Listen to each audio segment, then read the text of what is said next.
A question I get asked a lot, be it here or on social media, is, hey, do you have like a top 10 favorite authors? And it got me thinking, how about talking about authors that are actually still working? How would I rank those? Now, I know that this isn't a tier list, guys, but you're just going to have to bear with me on that because I consider all of these authors to be top tier. So it would be a very, very boring tier list video. But I'm going to talk about a handful of the authors right now that I consider to be automatic buys.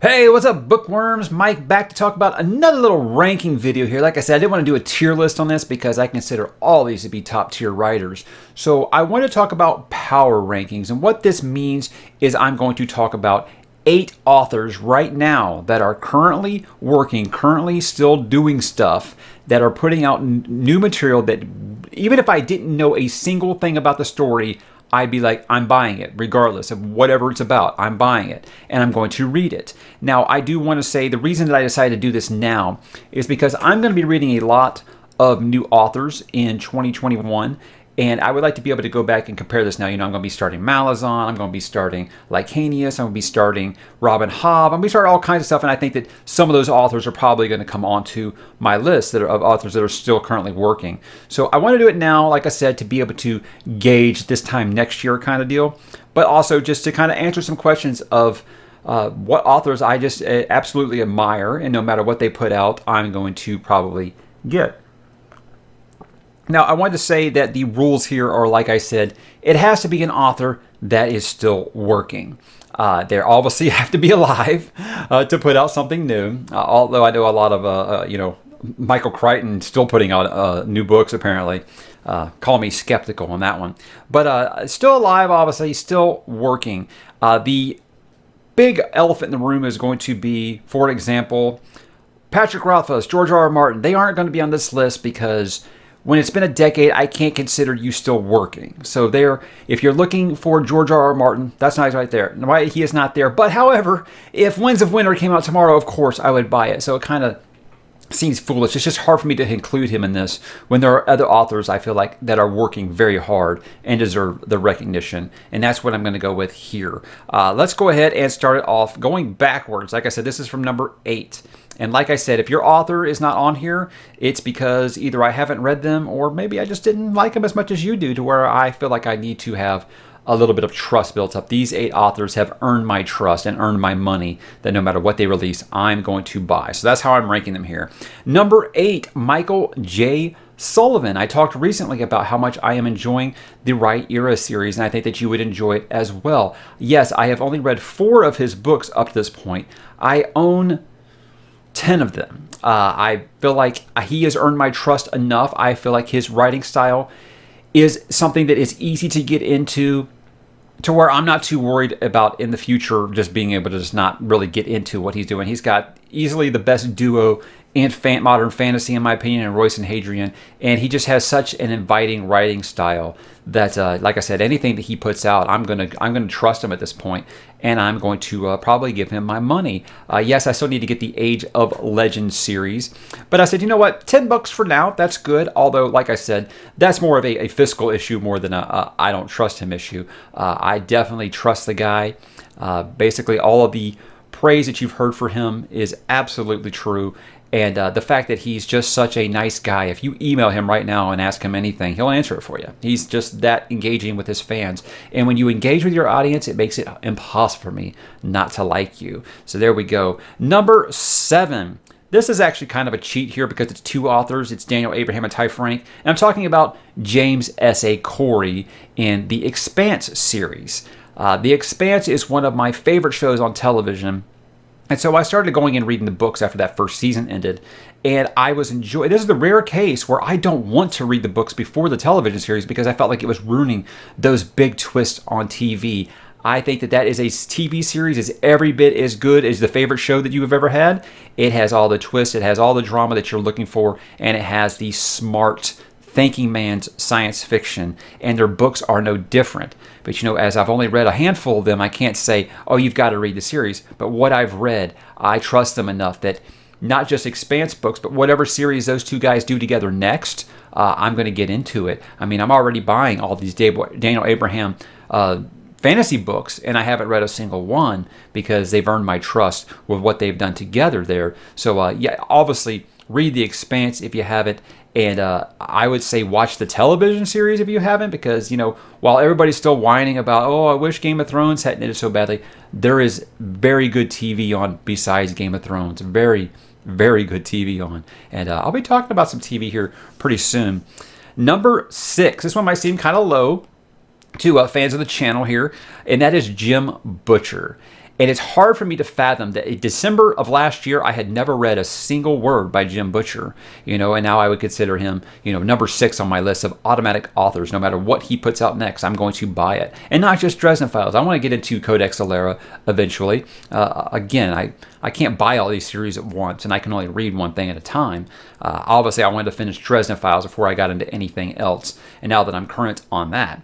But I don't think that there's any author who has found a way to make his series, as long going as it is, has found a way to make it not just become boring and formulaic. I don't think that there's one book in that series you can say, oh yeah, if I was doing a reread, I would skip that. I get some argument about that about Full Moon. It's not as bad as you guys think it is. I think it's one of those things where you think about, in hindsight, yeah, it's small potatoes compared to where the series would go. So in most cases where you feel like a series might get a little long in the tooth, or you're like, oh yeah, book 10 or book 12, yeah, you can skip that one. It's not that good.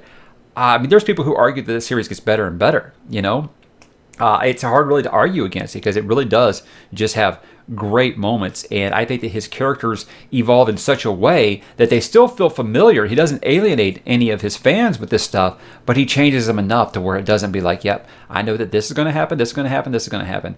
I don't feel like it does that at all. And the fact that Butcher writes in such a fun way, a fun and free-spirited way, to where his books just remain engaging no matter what age, what gender, what nationality, what religion you are, you're going to find something to like in the Dresden Files books. There's a little of something for everyone. I love the way that he puts pop culture references from my generation into his books. It helps me really, really relate to those books quite a bit. And I always love those references. And I look forward to everything that the man puts out from here on out. Let's do my top 5 now.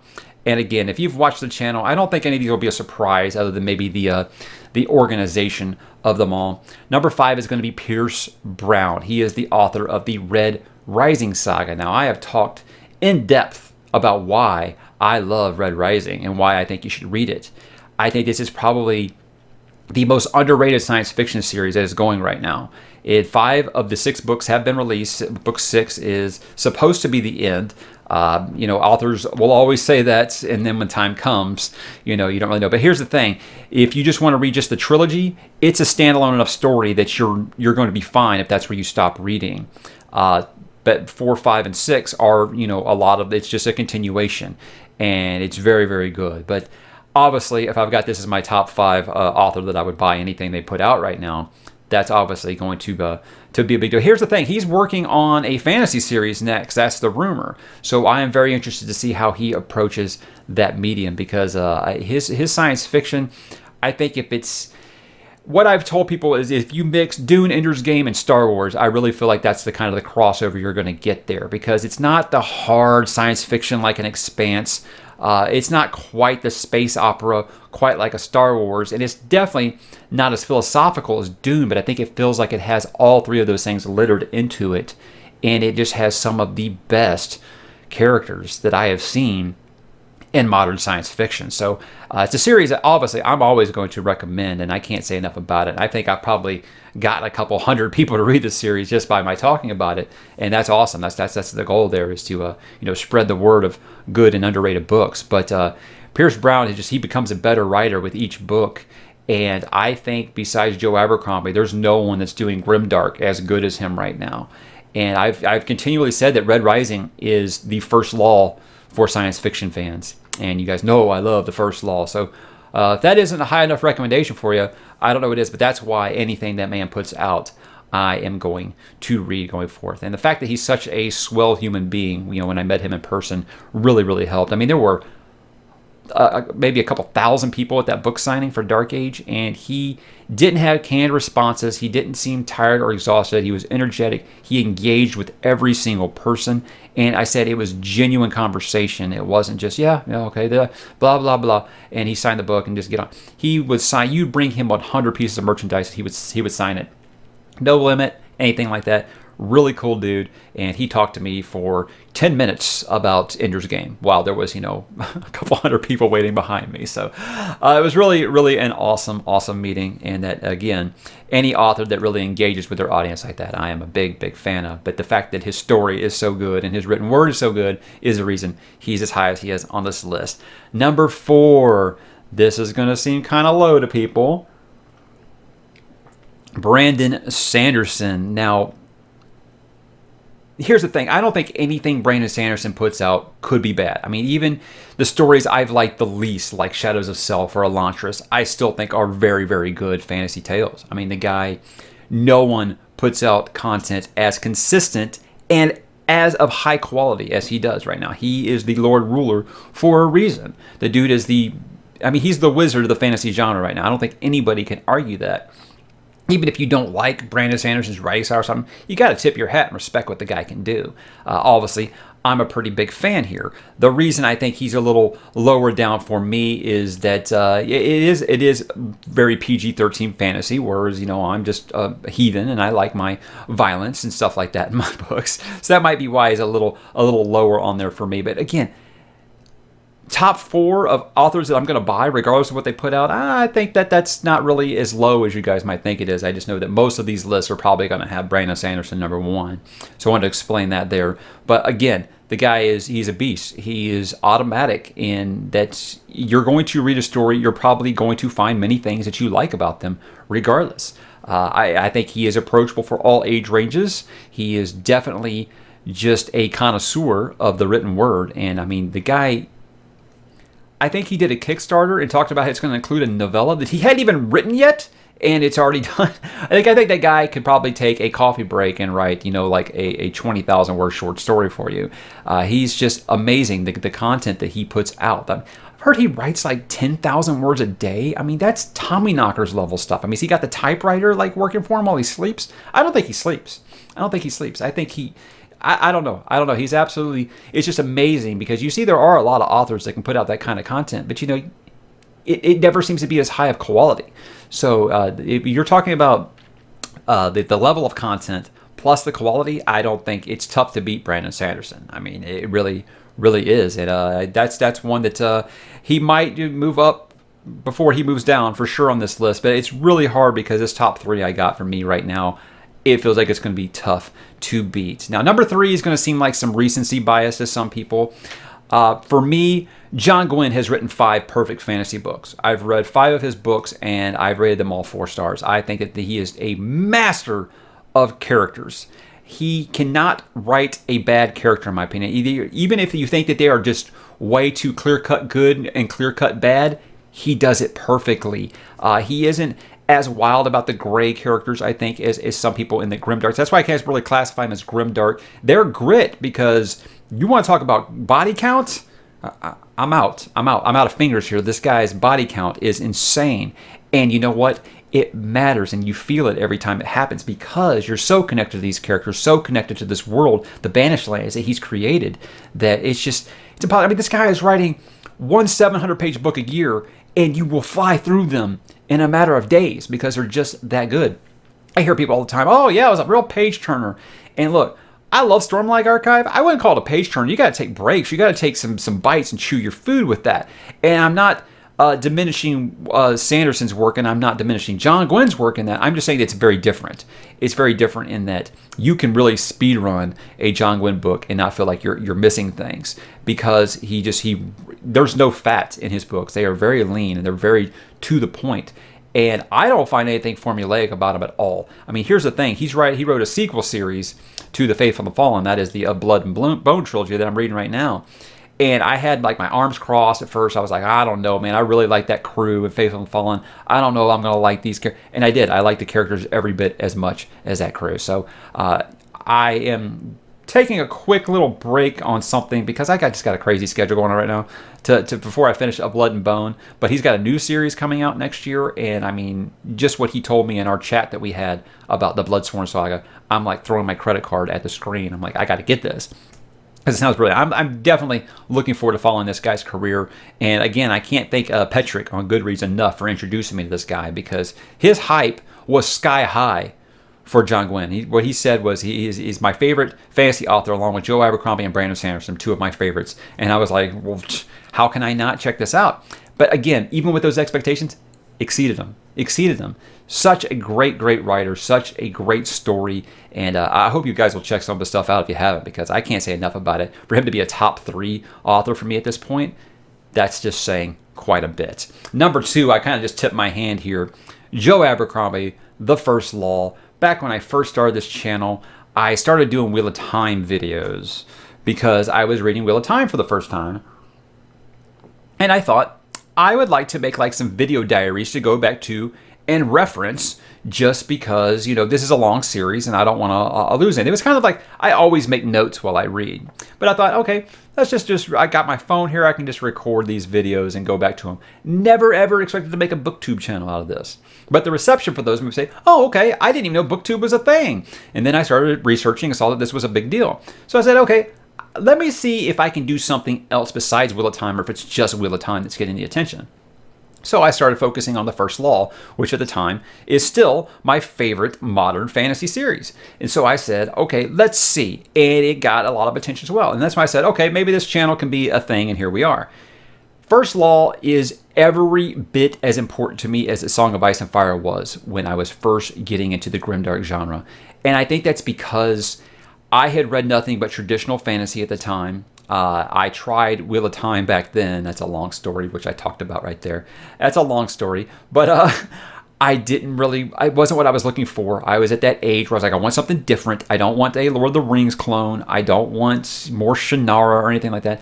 I want something different. And that's when my roommate recommended A Song of Ice and Fire to me, and I absolutely fell in love with it. While I was just absolutely frustrated waiting for Dance with Dragons, which is hilarious in hindsight, by the way, a friend of mine that I kind of trust said, hey, why don't you check out this series called The First Law? I think it's very similar to, A Song of Ice and Fire. It just doesn't have the dragons and it doesn't have magic, And I was like, okay, why not? I ate that trilogy up. It like a matter of a week. I read all 3 of those books in 2008. And I reread them again last year before the sequel trilogy of First Law started coming out. And I absolutely loved it even more. It is the gold standard of grimdark, and to the fact where I think that everything that comes out now that's of the grimdark variety has to say it's like First Law meets blank. How you see all this stuff like it's Game of Thrones meets blank. Within the fantasy community, people who hold grimdark as the pinnacle always will say, well, it's kind of similar to First Law, and you know what? It never is, because it's never as good. Joe has a way of writing characters that are so brutal, so visceral, and so realistic that it just blows away everything else in fantasy for me. I think it was John Gwynne on our conversation who himself said, no other author can write a character to where you read that dialogue and you know who that character is without even knowing their name. It's that identifiable that you're reading Joe Abercrombie. And you've seen lots of people try to emulate what he did with First Law, and they haven't been able to do it, in my opinion. And that's why Joe is always going to be automatic for me, no matter what he puts out. I still haven't read Shattered Sea because I have that whole apprehension about YA, so I've only read his First Law stuff. Obviously, I plan to do Shattered Sea next year. I talked about that in a different video. So it's going to happen. But Trouble of Peace is like, a month away here. So I'm definitely very excited. But Joe, yes, anything he puts out, I'm going to try. And if I will always be an advocate for the First Law. That, I think, besides Red Rising, that's the series I've gotten the most people to try. And I would say 99 out of 100 people absolutely agree that the series is absolutely wonderful. So that's why Joe is where he is. And number 1, and guys, you know this, just look. Stephen King will be the man until he ascends to a higher level, because he will not pass away. He will just ascend, because this is the man who has defined everything that I look for in a story these days. Coming of age, brilliant character development, and just spinning a damn good yarn. No one writes a story to me better than Stephen King. You may not think he has the best prose, you may not think he has the best themes, but you know what he always has? Amazing characters and brilliant character development. This man writes the coming of age story like no one else can do, and that is why I'm a huge sucker for the coming of age story, and I compare everything to what Stephen King has done when it comes to that specific subgenre, the coming of age story. No one can write it like he does. No one is even close to me. And you may say, oh, well, I like his books are just real vulgar and real cussy and stuff like that. Well, it's clear you haven't read very much. Just like when he's always called the master of horror. Yes, he earned that nickname, but he does so much more than that. The man writes thrillers. The man writes dramas. The man writes romance, for God's sakes. I still argue that he is one of the linchpins of the dystopian YA genre with The Long Walk. The man was a visionary, and you know what's amazing? Even in his 70s, he's still pumping out quality content. The Outsider had no business being as good as it was, because the man is brilliant, even at this stage in his writing career. So yes, I am going to keep pumping, or so as long as he keeps pumping them out, I'm going to keep pumping out the cash for him, because Stephen King is the very essence of automatic to me, and the man's writing, since I was 15 years old, has meant everything to me. I think the only person who ever came close was Michael Crichton, but of course, he's not with us anymore, sadly. But yeah, Stephen King is the man, and it's one of those things. I also think when you get into fantasy, there's so much of this heavy series. Book one of blank, right? Stephen King is still not afraid to write the standalone book, and I think that is so refreshing when you're just getting exhausted. I mean, that's why I'm enjoying The Hunger right now. It was awesome about this. There's no book two. It's just one book. And I miss that. That's why in high school I was all, Stephen King, Michael Crichton. I don't want to say Anne Rice because that was a series, but that was it. That was it. And it was just standalone books, and I kind of miss that sometimes, because it's very exhausting to me when people are like, "Oh, you got to read this series." And I look it up, and it's like book 1 of 12. I'm like, God. It just seems daunting when that happens. So besides Dark Tower, Stephen King doesn't have a lot of sequels out there. So that's always going to be a reason that it's not just going to be an automatic buy because of how much I love the man, but how much it's not, you don't have to make a huge commitment to read one. But people talk, oh, his books are so long. They really aren't. If you are an epic fantasy reader, his books really aren't that long. Yeah, The Stand, It, 11/22/63 are some monsters, but most of his books, 500-600 pages, that isn't anything different from modern fantasy. I mean, all these books are overly long or whatever. So that's my 8, guys. That's where I'm at now. I have a feeling that that's going to change as I pick up some new authors starting next year. But that's where I'm at right now, that these people contact me and say, hey, Mike, I'm writing, like they would. Hey, Mike, I'm writing a new book, and I want to know if you will review it. I don't need to hear any more. Just send it. Absolutely. Yes, I will do it with a smile on my face. So that's where I'm at, guys. What are your top fantasy authors that are working right now? I know that some of you are going to want to put George R. R. Martin, and you're allowed. You're allowed to do that. I can't consider someone who hasn't put out a book in a decade, I can't consider them a working novelist. Sorry, I just can't. That's just my stubborn rules. But again, as always, guys, there are no wrong answers. So drop in the comments and let me know your list, and I look forward to talking to you there.